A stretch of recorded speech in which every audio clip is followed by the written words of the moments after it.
which you have gone over the slide method in middle school. So hopefully this is just a refresher, but it does pertain to metric measurements only. So tell me something that's metric. Centimeters. Train. What else? That's the metric train. Millimeters. Wait, is it the metric? Grams. Milliliters. Kiloliters. Things that are not metric would be inches, feet, minutes, hours, miles, pounds, cups. Those are not metric. Okay, so while we use the English system, the rest of the world uses the metric system. But the metric system is so much better. It's easier to use. There's not really any calculations you have to do. You just have to be aware of how to move your decimal place, because everything in the metric system is based off of 10. It's either 10 times bigger than something else or 10 times smaller than something else. Whereas the English system is not like that. Like, how many inches are in a foot? 12. Okay, that's not easy. How many feet in a yard? 30. 3. Okay, so again, not based off of 10. I can't just move my decimal places. So the slide method is a unit conversion technique for metric stuff only. We will later talk about dimensional analysis, like how could I convert inches to centimeters? How could I go from English to metric? We'll do that one a little bit later. But here is your basic slide method. First, to do the slide method, we need to know what our base metric units are. So again, you just told me a whole bunch of metric units. Which one is base for length or distance? A unit. Meters. Okay, so meters is base for distance. What about mass? Grams. Grams. That is the base. The SI unit for mass actually kilograms, but the base is grams. What do we got? Time, we think? I heard it. Seconds, not minutes, not hours, but seconds. Because you can have a millisecond, but you'd never say a milliminute. Milliminute? What's volume? Mass. No. Liquid. Inches. Take off the milli. Liters. Or meters cubed. But think of liquids, we would go with liters. There's plenty of other base measurements as well. We'll study more of the physics stuff. You could have joules, watts, all of those things. That'd be an energy unit. Okay, stop. Okay, so here are the 6 common prefixes. There are a few more than these, but these are the 6 common ones. You should really know 3 of them by heart. The rest, you actually have the list on the wall over here, but you really should know that kilo is a factor of what?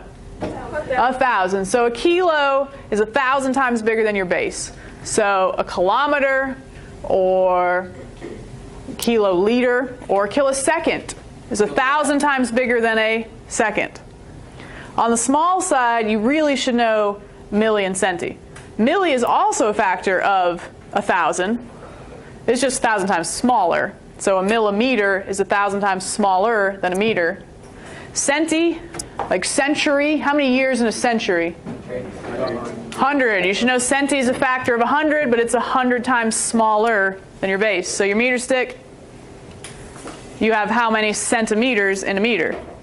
100. 100. Okay. Other prefixes, of course, hecto, deca, and deci. And at the bottom of your notes, you've got that little blank corner. I want you to put 5 examples. We'll do these together and we'll practice a few more, probably for bell work. But write this in that little square.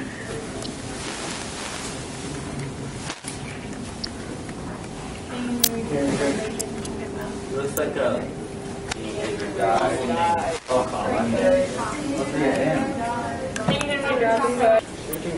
But this is what I learned, so this is what I'm going to go with, and I think this is what you guys learned in middle school. King Henry died by drinking chocolate milk. the big capital B for by, that's for your base as well, your base unit. So these, of course, stand for the prefixes, kilo, hecto, deca, and you got your base, deci, milli, deci, centi, milli. But remember, they are prefixes, so they go in front of something else. Deca. They go in front of your base unit, whatever your base unit may happen to be. So, example number 1. Let's say I have 123 seconds. 123 seconds. There's no decimal place in that number as written, but where is it really? I said 3. Behind the 3. Okay, 123 with a point there is the same as 123 without the point. Now, I look for my letter on my chart, but seconds, there's no S up there. So where is it really? B. The B. Seconds is a base unit, so I'm actually starting at the B. And I would actually either circle or underline the letter of importance. Now we come over here, and I want to convert that 123 seconds into milliseconds. So I don't actually care about the second letter. I only ever care about the first letter. Milla. If there isn't a second letter, if there's only one letter, that's got to be the base, like meters or L for liters, S for seconds. But if I have 2 letters, I care about the prefix, the one that comes in front. 1,000. Of course, just be careful because DA is 2 letters together. So I want to go here. So I have my base unit, and that's 1, 2, 3 factors of 10 away from milli. That's 1,000. Circle what you have to start with. Go to what you want your answer to be in. So that's 1, 2, 3 decimal slides. So my answer would be, what did you say? 1,230. 12,300. 123,000. I'm moving my decimal place 3 times. So if I have blanks, I got to fill that in with zeros.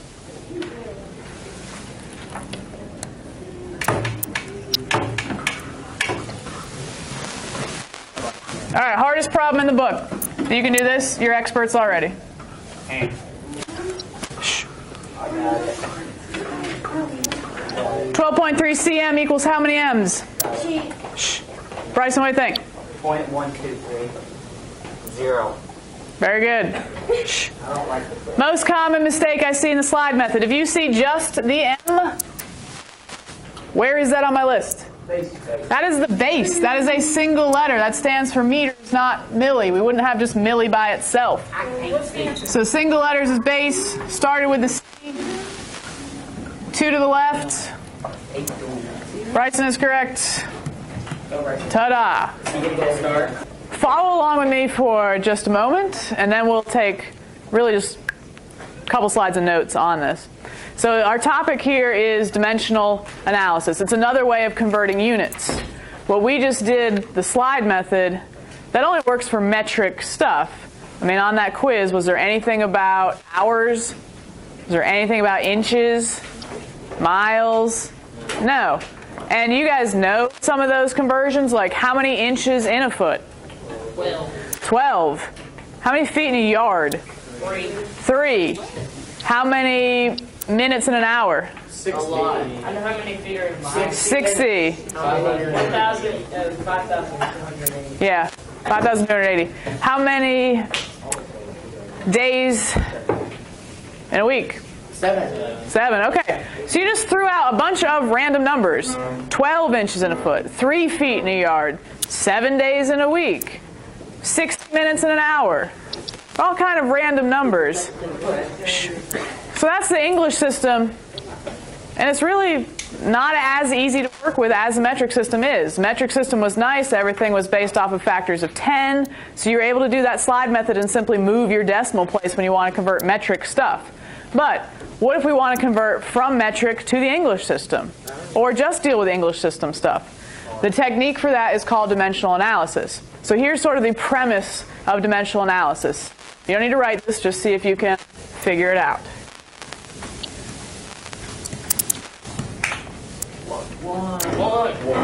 1. 4 divided by 4 equals 1. That was so hard. Brilliant.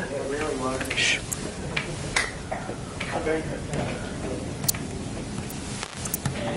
8. 8. Brilliant. When do we get so smart? I know we're smart. It's like math all over. 8. We're talking about 32. 8. Let's go with 8. You just told me this was 1, right? So what's 8 times 1? 8. Okay. So this is the idea of dimensional analysis. If I multiply anything by the number 1, I'm not really changing anything. And a fraction where the numerator equals the denominator is equal to 1.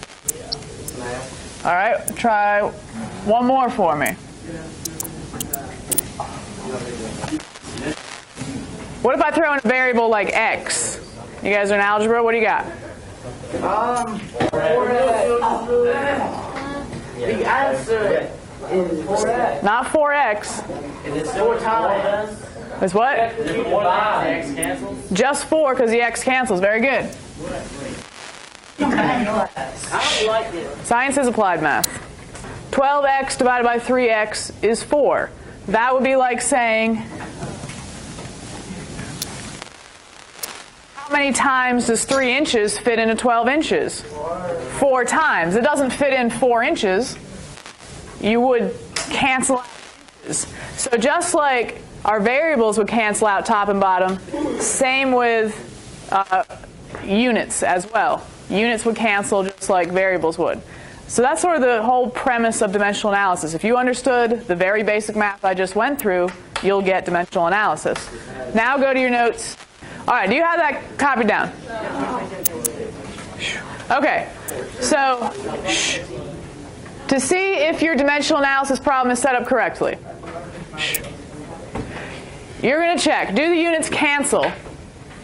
Just like 12x and 3x, the x's cancel. Well, if you have the same unit as the numerator, in the numerator and the denominator, yes, that will cancel out.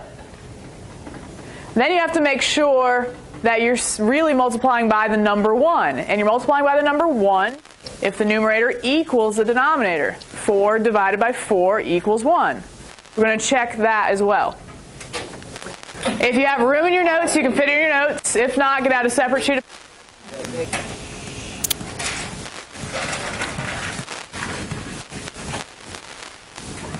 Don't shout out the answer. Shh. No, I know you. Yes, write this down as an example. Okay, so just like we did with the slide method, where I'd write, 21 centimeters equals how many millimeters. Same idea, except now we're doing the English system. So here's a very basic example. 21 days equals how many weeks? This is how you would do it with dimensional analysis. That's the point. With dimensional analysis. You would start by writing your given information, 21 days. You would do a time sign. Fraction bar. That's why we're talking about 4 divided by 4. And whatever unit I have to start with, I want to cancel out that unit. I want to get rid of days and I want to end up with weeks. So whatever unit I have here needs to be in the denominator of this fraction.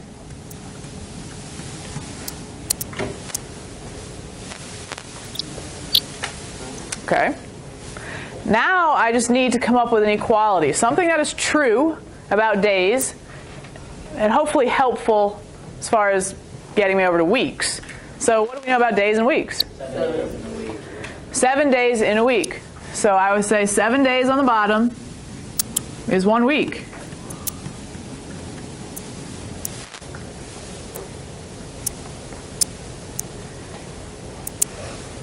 And since the numerator does equal the denominator, and I know 1 doesn't equal 7, but 1 week does equal 7 days, this whole fraction really represents the number what? 1. I'm really multiplying by the number 1. I'm not changing the quantity. Well, I'm not changing what I have. I'm just changing the unit of what I have. I'm still representing 21 days just in weeks. So now, just like in math class, if you want, you could do all over 1. You don't have to do that, but I've got days on the top, days on the bottom. That cancels. That's gone.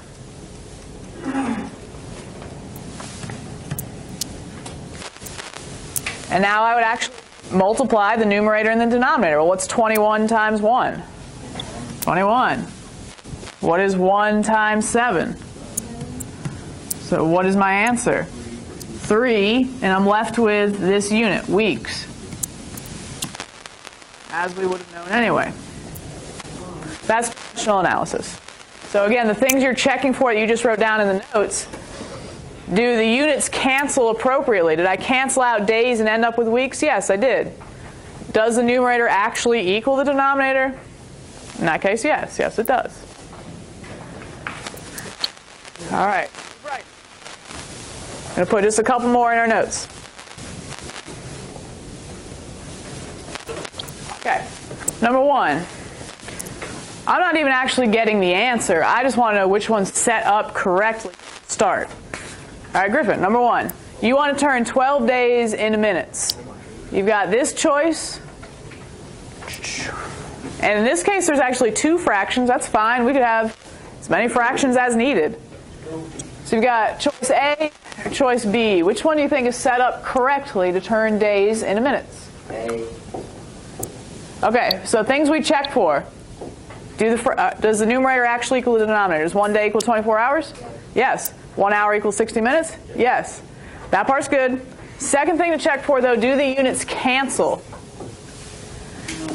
If I start with days here, the only way for it to cancel would be down here. Okay. So it's got to be B. So days would cancel days. And just look, it should be diagonal. Hours cancels hours, and I'm left with minutes. Okay. All right, Kayla, let's look at number 2.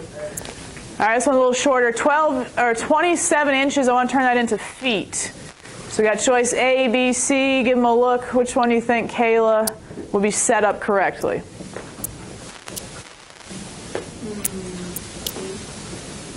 Kayla says C. Okay. The easy check to do the units cancel? Yeah. Yep, that part's good. All right, and then is it true? Does 12 inches equal 1 foot? Yeah. Yeah, very good. C is correct. What was wrong with A? 1 foot not cancel. Yeah, it's not diagonal. The units wouldn't cancel there.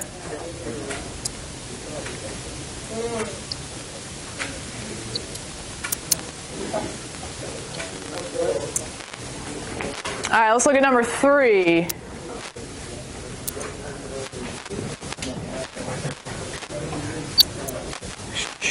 And we just kind of did 5 for Bellward. All right, Brett, you got number 3. This one wants to turn 4 yards into feet. Which one is definitely wrong, Brett? C. Because the units don't cancel. That's yards, that's got to be yards. So it can't be C. All right, so now we got to look at A and B. Very good. B is right because this part's not true. 3 yards isn't 1 foot. That's wrong. So good. Got to be B. All right, 11, you got number 4. I want to turn 19 seconds into hours. So it'll be a decimal answer, but which one is right, Devin, or 11? B? In fact, the units actually cancel correctly in either case. So that's where we just need to check, does the top equal the bottom? Is it true 1 minute, 60 seconds? Yep. 1 hour, 60 minutes? Yep. Here, this was the wrong part over here. 1 minute is not 60 hours. Here's 2 more. Let's put these 2, please, in notes. Write out, you don't need to write out all the choices, but I do want you to write the correct answer. So write number 1, write number 2, and then we'll write the correct answer. Can you put this on this piece of paper and not this space? You can, sure. You can put it wherever you got room to put it. Yeah, now do you need to do the dimensional analysis for this? No, you could do slide method, you are correct.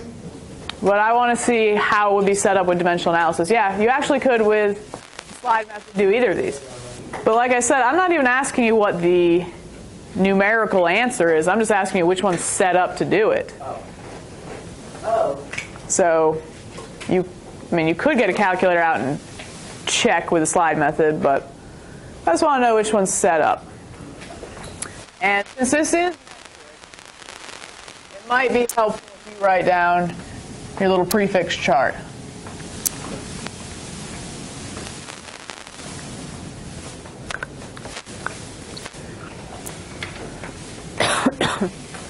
King Henry died by drinking chocolate milk. Okay, so we're going to look at number 1 first. All right, Kaylee, which one is wrong because the units don't cancel?